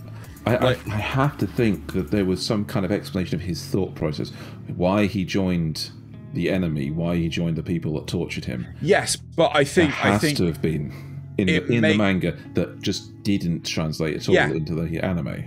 But I think what Nasuth and I are saying is basically they felt that was maybe a good halfway house to end the first season on, but they had to rush to get to that point, because if you... There's only 12 episodes. So they didn't get to explore it as they should have, Yes, as they should have. Because like if you look at World's End Harem, right? The last episode was clearly had like... Yeah, it has like 4 episodes worth of content in there. And it was just like, the shoddy animation and shit. Like Jesus Christ, I swear this is only like 20 minutes long. Why does it feel like I've watched 4 episodes? It needs room to breathe. Yeah, so maybe that's the whole problem. I honestly, but yeah, Tokyo Ghoul was my thing. I think I'll give you half a point on this one. Fair. Where because I think the disappointment comes in the rush nature rather than the possibility that the actual story itself went wrong. Okay, potentially. We don't know, but potentially. Yeah, I think there is an excuse for this one, but we're just not aware of it. So you definitely get positive points on the board here, but I don't know if that's... Are you actually noting these down? Are you actually keeping track? No. I'm not. Oh. But points to be prizes. Okay, I think realistically, welcome to Kanpai Cast, where the contestants mean nothing and the points don't matter. Yep. So as opposed to the contestants don't matter and the points mean nothing. I think we've got time realistically for one more, and the one I would really want to rugby tackle Nasuth over is Evangelion. Ah, yes. I figured you would feel that was a controversial one. Yeah. Okay, so should we talk about Eva? Yes, let's get into it. So again, for me, one I can talk about because yeah, I think we all have opinions on Eva, even if we haven't watched the damn thing, which we all have. Let's be fair. Yeah. Obviously, with hindsight, terrible. You know, absolutely unwatchable. Aside from the animation, which is actually really good. I mean, they did a great job visually, but the story is garbage. Shouldn't have bought it. But when I was watching it the first time, when I was a kid, I don't think I watched it in '95, but it was around there. So I mean, I was still a teenager. It was amazing. I'd never seen anything like this before. It seems so deep. They've got all these symbols and stuff, and I didn't know they just picked it because it looked cool. Yep. Because I was entering my sort of ex-Mormon angry atheist phase, so all the religious symbolism was great. It was perfect. And then the final episode comes around, and you know they've run out of budget, and the director is like the writer and director, whichever one, is like dealing with serious depression issues, and it all just falls the fuck apart. Even teenage me was like, "What is going on here?" Okay, so this is the ending you want to talk about. Okay. Yes, not the movies, not the movies that came from it, just the series. Yeah, so that's why it's not bad, because we know from hindsight, and after we've watched it, we found out a lot more about it. Things like the angels. Yeah. Where there were only supposed to be like 11 of them, and they ended up making like 13. Oh, okay, yes, 18. Yeah. So we know, we could see it every time it happened when one of them was a phoned in non-canon one. Yeah. But it was still actiony, and you know, it was still interesting. Yes. So you did get quite a few of these big scenes that really made it impressive. And the detail work on the machines, and you know, again, it's visually stunning. Early big mecha style animation. They've grunged in all the parts. They've marked everything off with scrapes where it's been overused, and they've got the big shiny metal things that make up. I mean, who would have thought they'd all the rotating parts and you know everything? Purple, green, and orange giant robots. Why does that make sense? It doesn't. But here's the other thing, though. While it has its great points, and while you can see some of the lows in hindsight, you got to think about the big red flags that were there in the main series itself. Yeah, but I was too young to really catch those at the time. I watched this when I was like, I'd get up at 5 in the morning to watch this with headphones on because it was on the Sci-Fi Channel at something like 5:30 a.m. Okay. It never actually. I didn't actually see it on any other normal channels. I didn't go and get the DVDs or anything. I remember it being at a reasonable hour for sci-fi. I think it was like 11 a.m. on a Saturday. Well, it might have been, but I couldn't watch TV at 11 a.m. on a Saturday because I was in a house with old people who like to occupy the sofa for the most of their Saturdays. So I watched it on tapes that had been recorded from somebody else's. So when I watched through this, I would be an hour or so to travel to school, you know, because I was out in the country, thinking about these episodes and what was going on. And there were some major things that were a little bit too above my age grade, let's say. There was the injuries, there was the depression, there were the moments of madness. I mean, come on. Everybody knows the one particular scene that really in the hospital. shows how, yes, in the hospital. That's where the movie. it was quite.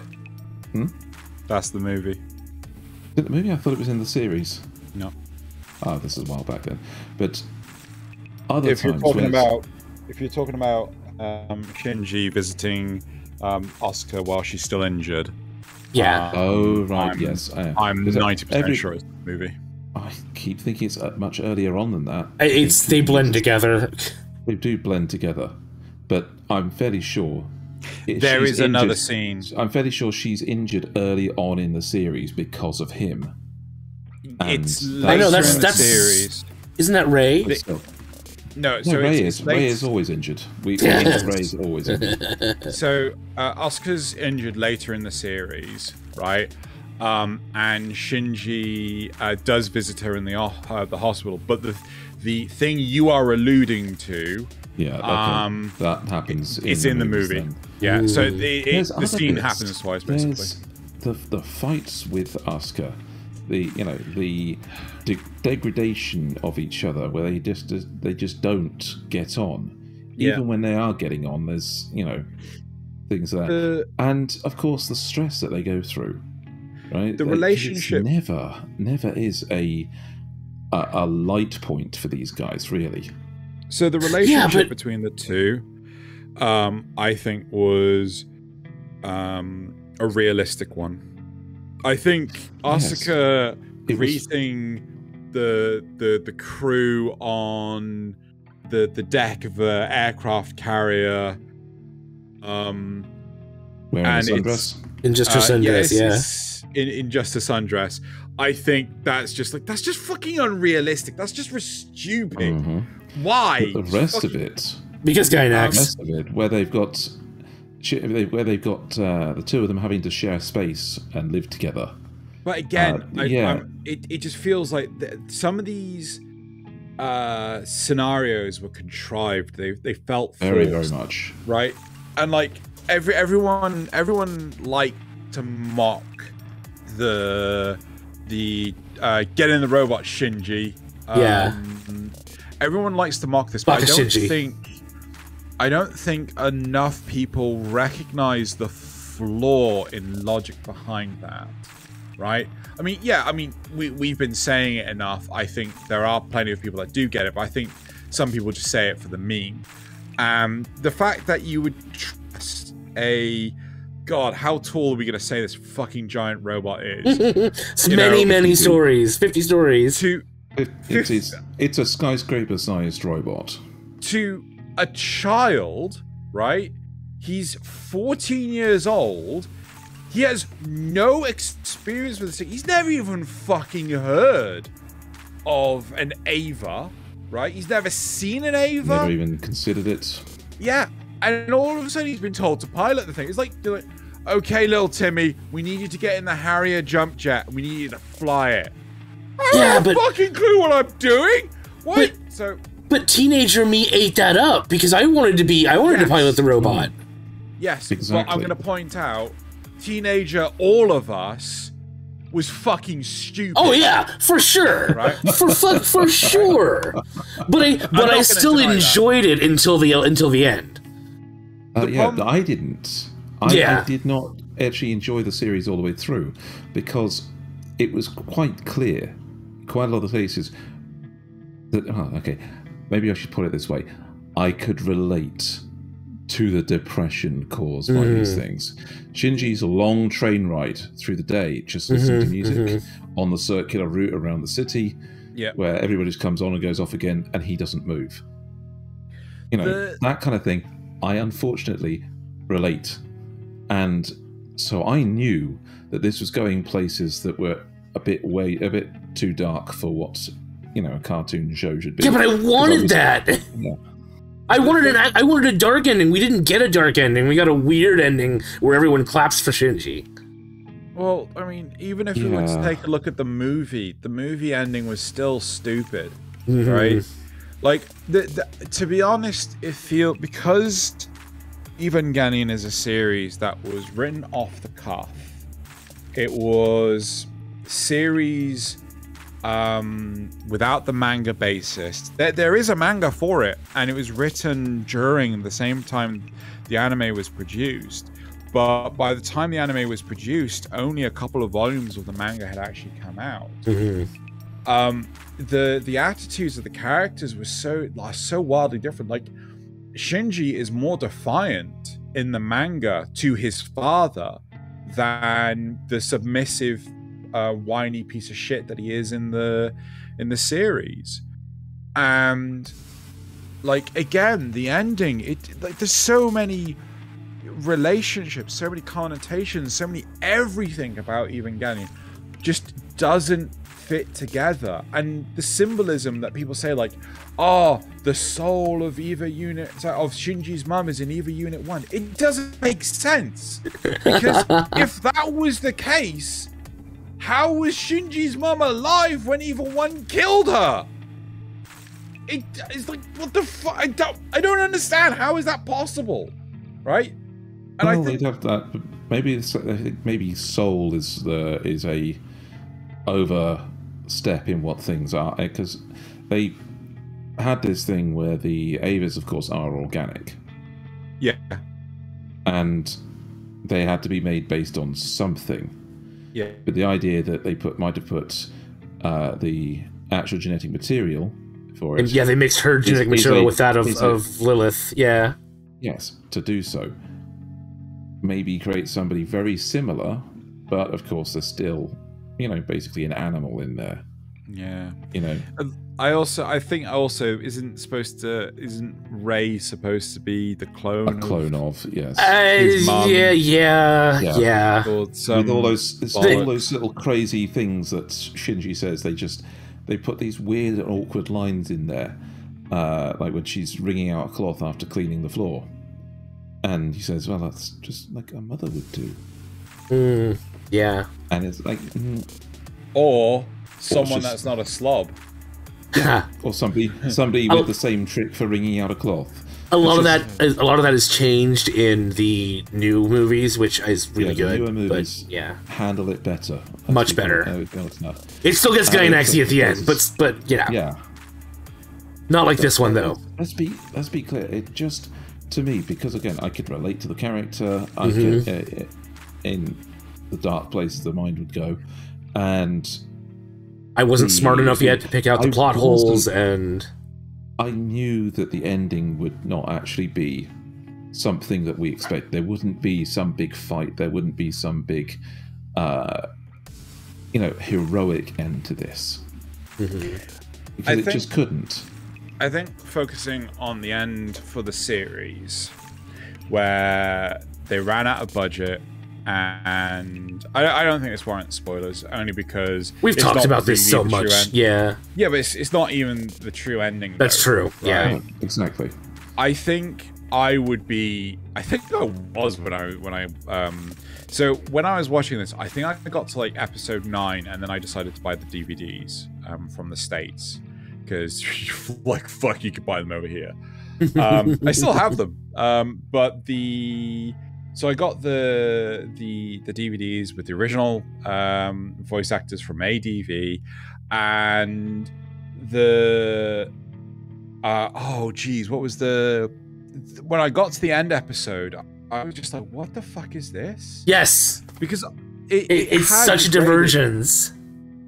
Like, the series had sort of like gone into some weird fucking twists and turns and things, and I think I experienced it, and I was just, as a teenager, I was just too dumb to realize what it was that I truly experienced.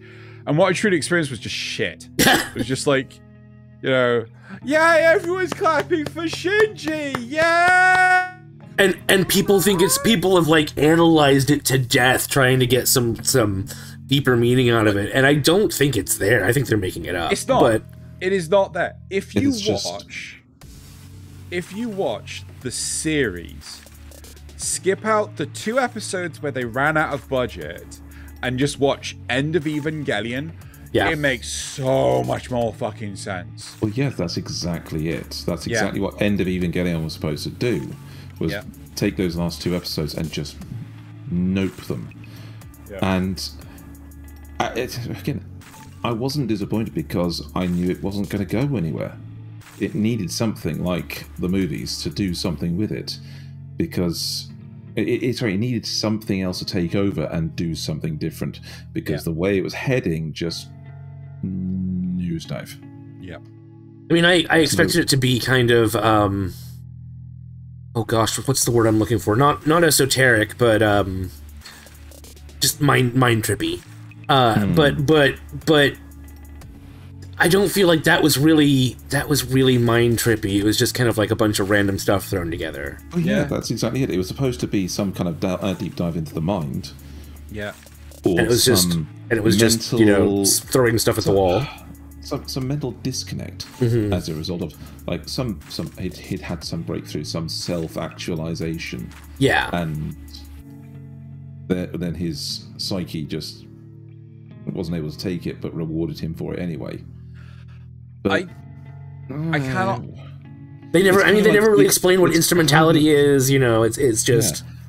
It's kind of like Xeno's "It Was All a Dream" thing from SSSS Gridman. Yeah. It just takes a show that was dark and was going dark places, and just tries to fill in an ending that makes it seem deep.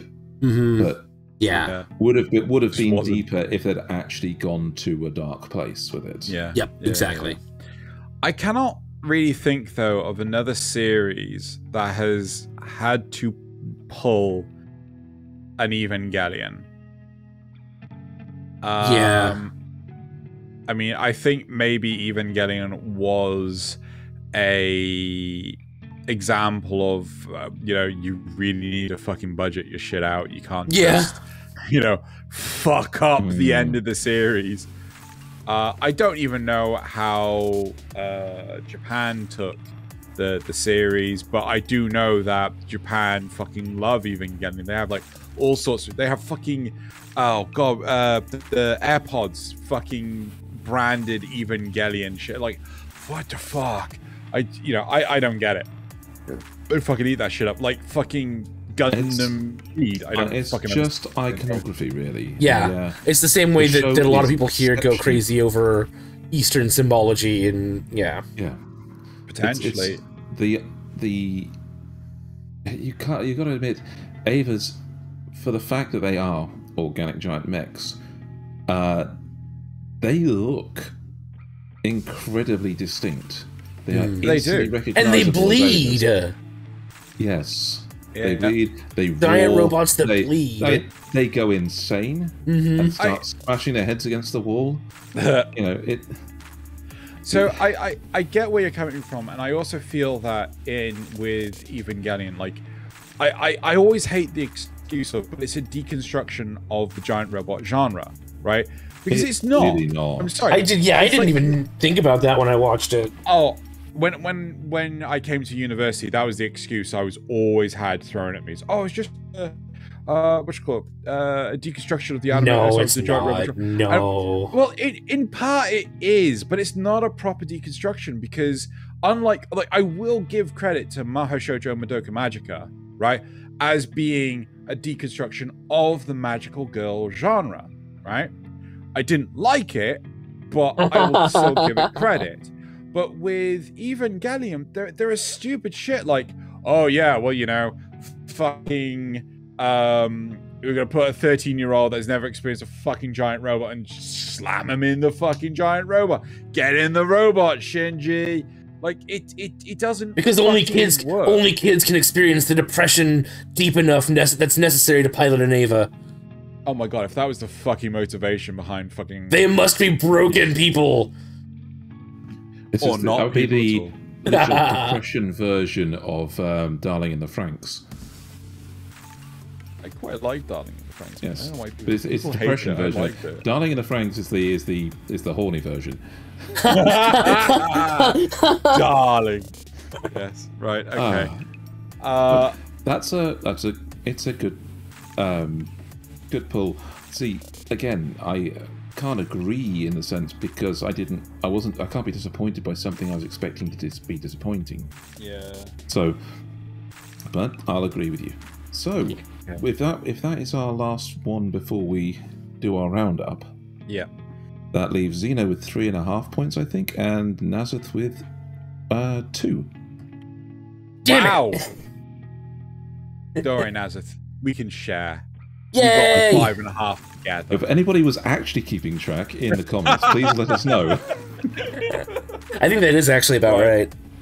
Okay, should we let's we move on to the rest of the rest of the show. Okay, with cool. support questions, comment sections, memes. Delicious memes. Here we go.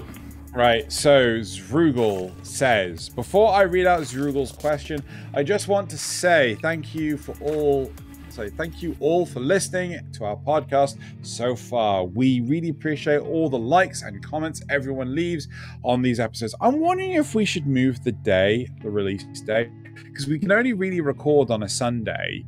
I'm wondering if we should bring it forward to give people more time to leave comments. That's kind of what can we get it out? You think we could get it out on a Tuesday or Wednesday, maybe? No, I think that's too soon. Okay. Maybe usually as early as I can do the timestamps. Right. Let us discuss. We might be we'll able to discuss later. Yeah. Leave your suggestions for what day we should put it out on below in the comments. I know YouTube's Sunday. suggestion is don't. So I want the same day, jeez. Right, so Zrugel says Crunchyroll is going pay only, but will still be able to watch anime for free on the Funimation site? I don't actually know. Not the case. No. So Funimation is still exclusively paid for, and Crunchyroll is only paid for from spring 2022 onwards, but they haven't clarified if when it goes into the next season, does the old season stuff become free to watch with that? Okay. That's one thing they have not clarified. Yeah. Because old stuff is still available for free. Yeah. I was under the impression that everything will just have ads on it. Whereas the new stuff is pay to watch. Yeah. And pay to watch without ads. You know. But yes, Funimation still, you're still up there. Yeah, there you go. There's also the high season thing, so don't forget about that. Yes. Right, so Replacement Laws says today's episode was all about shows that were great until the last episode ruined it. If you could take any one of the shows talked about and add JoJo's ostentatious posing which show would you choose, and would it instantly become a classic? It's got to be Evangelion. I've got a fucking I want oh my god, that would actually be amazing. I want the Evas to get ejected out of the floor doing a pose, right? A Pillar Man pose. Exactly. Right?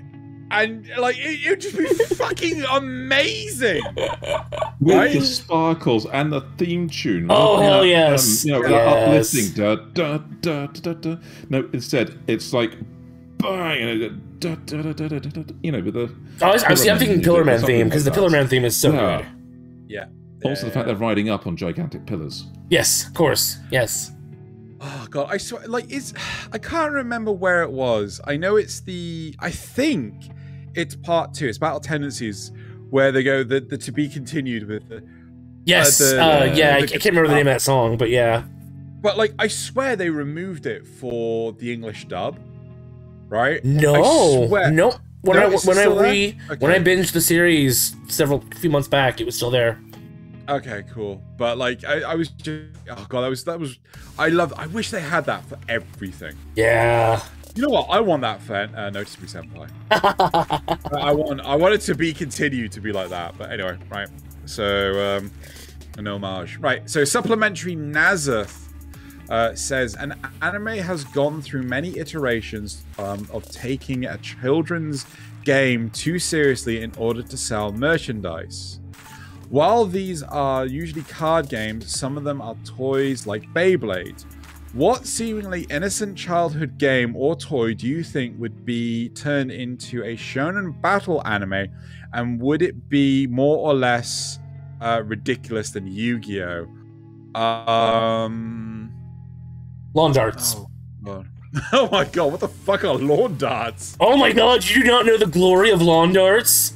Okay, Oh, I know word. of them. I know of them, but like, how is there a game involved? I thought you just throw them at the floor. You're trying to hit a target. Come on. Yeah, target on. Usually, the I think you throw it in the air actually, and try to get it to come down on a target, which is part of what makes it so and dangerous. Not on your family. Yes. I was gonna say not on the family dog, but yeah. It is part of what makes it so dangerous. Yeah. I was thinking hungry hippos. Oh yeah. Yeah. I was actually thinking, the Rock'em Sock'em robots. Oh, yeah, that So, would be good. But did anyone do that? I'm fairly sure they call it Gundam. Well, yeah, that was the problem. It's like, this is just Gundam build fighters where they, Scrabble. Oh my god. Ooh, yeah. Could No, you isn't imagine that Kaiji? Because they did like mahjong and things with that.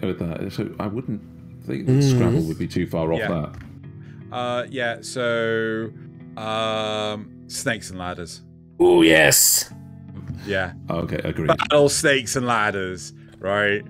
And yeah. Cool, right? No, I've got it. I fucking got it. Right? Okay. Battle Monopoly. I was thinking that. But that would just become like a Wall Street movie or show or something with actual real estate at stake. Yeah. And like, oh my god.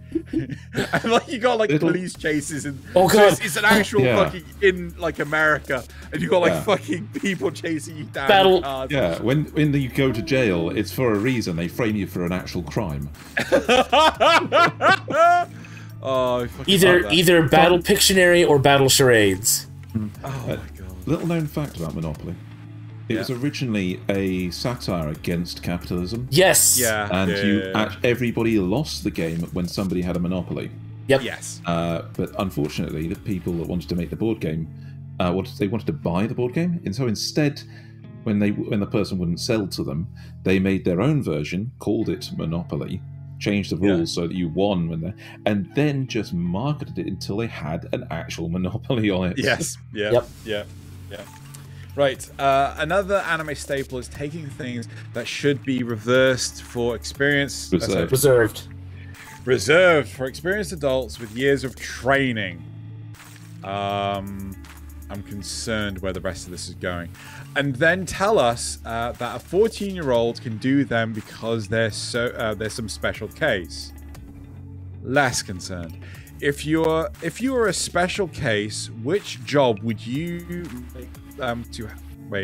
which job would you like to have taken on when you were 14, and would it be something you would continue with, or something you would retire early from? Oh, astronaut. I knew one of you would say it. Astronaut. Yep. And that is one you can. These days you can continue it for a while. Okay. I need to understand. I need to understand the rules of this. So, are we talking? No. Are we talking? You get told to get in the robot Shinji, but for another job. No, for a realistic job. Yeah. But I will also point out. I will point out that the robot that Shinji had to pilot didn't really have any controls, right? There weren't like a gajillion buttons you needed to press to prep the there aircraft. There were some levers. Yeah, I swear they didn't fucking do anything. Dude. Like, I think they what were do just you mean? Anyway, so are we talking about the job? Gundam controls. Depends on the Gundam, right? If we're talking Wing Wing, Zero. yes. I mean, they're just fucking dumb joysticks. But if we're talking G Gundam, which is the superior Gundam, don't at me. Then it's like, it's the full mocap suit. Typing like already at Xenogelion, you are wrong. There's 16 different reasons why. Anyway, thank you for coming to my TED Talk. So are we saying like the experience of the job would be simplified to a similar extent, like an Evangelion, or are we just saying it would be the same job, but you are just doing it as a 14-year-old? Well, there is an implied thing of you are the only one capable of doing it at the time. Yeah. So you have to be capable. and it's something that you are, just because you're a special case, able to do. Yeah, but even if it's simplified, whether it's complicated or not, because there's a whole load of other ones that aren't. But I can turn around and just say, like, I want to be an old gets thrown in that one. So I can turn around and say, like, I want to be Tony Stark. I want to build an Iron Man suit. I want to build an exoskeleton. I want to fly around and be a superhero, right? I could say that. It ain't gonna fucking happen in real life, right? I'm the only astronaut who can save the moon base from the alien invasion. There you go. Nice. I mean, if you're gonna fight the xenomorphs from Alien, I mean, you do you. You're running around. I mean, but like, yeah, I'm gonna reread Williams this up. I want to be Tony Stark. Nice. I'd say I'd be a firefighter, but of course, as somebody going round as an arsonist setting fires. Oh, combat them. You are a terrible human being. Right. Okay. So let's move on to the comments.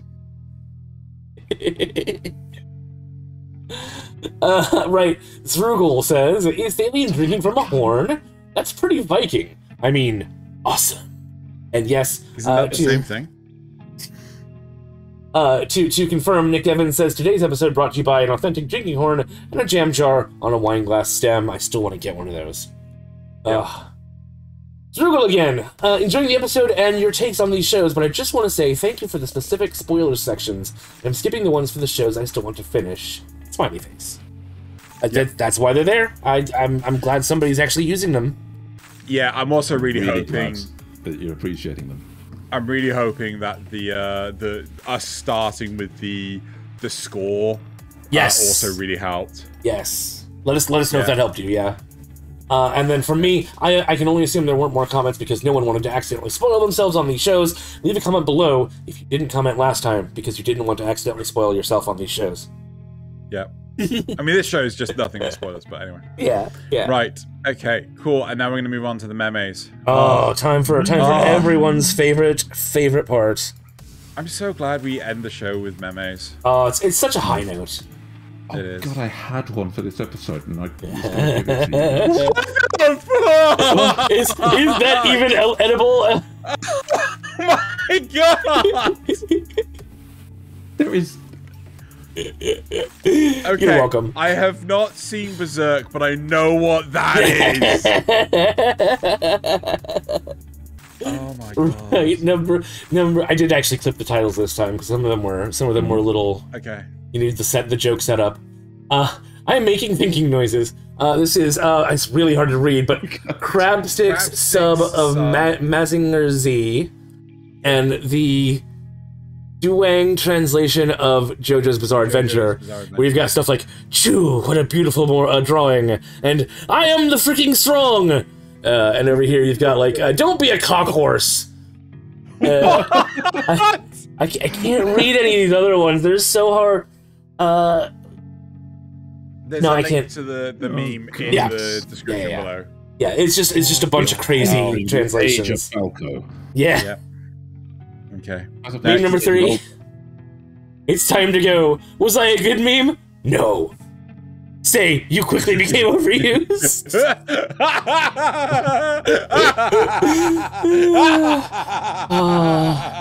Oh, it really fucking did get overused. Yeah. Wow. Right. Being a Berserk fan means eternal pain. You read Berserk? Me too. Nice and happy. Casket enjoyed it. Concern. Griffiths did nothing wrong. Kirito is the true black swordsman. Fuck no. And finally, Kentaro Miura, creator of epic manga Berserk, dies at 54. Just pain. Just pain. Yep. Number 5. What do you mean you can't do that in a hospital? We actually referenced this earlier. Your Honor, my client was simply doing an Evangelion reference. Oh my fucking God, no. Oh no. Oh God, no. No, dear, no. No. And that's in your head now. You can't get it out. Fuck. Move it on. And finally... my hair. Oh, finally, Edward, when you and your best friend are practically the same person. Oh no! You're welcome. No, You're welcome. Fuel. You're so welcome. Right, my one. Okay, so my first one, which is Giga going, I'll take all your entire stock of onions, thank you. All right. So, Have you seen the first episode of Spy Family? No, yet. No, I haven't. Ah, I know. From the memes, yes. Anya, best girl, spring 2022. Just gonna say, right? My second meme. Yes! Yes! Yes! Oh, I was telling Thaylien earlier that this is Overlord, but like good and funny. So, one of the new season is shit. What was it? What's it called? Skeleton Knight in Another World. Yes, yeah. So I think. So you got like Overlord, which is the dark, gritty version, and then you've got Skeleton Knight, which is like really so funny. It's so good. Yeah, honestly, it's a good anime. People should check it out. I've only watched one episode of people. You know, we've got a couple more episodes before. So we've got 2 more episodes. So, in 2 episodes we'll do the 3 episodes. Yeah. So next one. So many Anya. Oh my god! I'm inventing imposter. Anya was It's not the imposter. Oh my god! It's brilliant. It's fucking brilliant. It's so good. Right, my next one. Okay, so so many Anya memes. And I don't like carrots. Me and the boys. Remember, no carrots. Yeah, love that one. My 5th one. Oh, how the hell am I supposed to have a child in 1 week? Some weeb fangirls. Oh no, my bra fell off. And then last but not least, I like this anime. Another season. Is that My Dress Up Darling? Yeah. Okay. Yeah. Yes, of course it's My Dress Up Darling. Excellent. I don't accept him smashing that on the floor. No, you don't. No, can't. Right, so that is it for the memes of this week. Oh shit, we haven't actually worked out what we're doing next week, have we? No, you want to have a quick pause? No, we'll work. Or shall we just we'll surprise you? Yeah. We'll probably pick something easier than this week.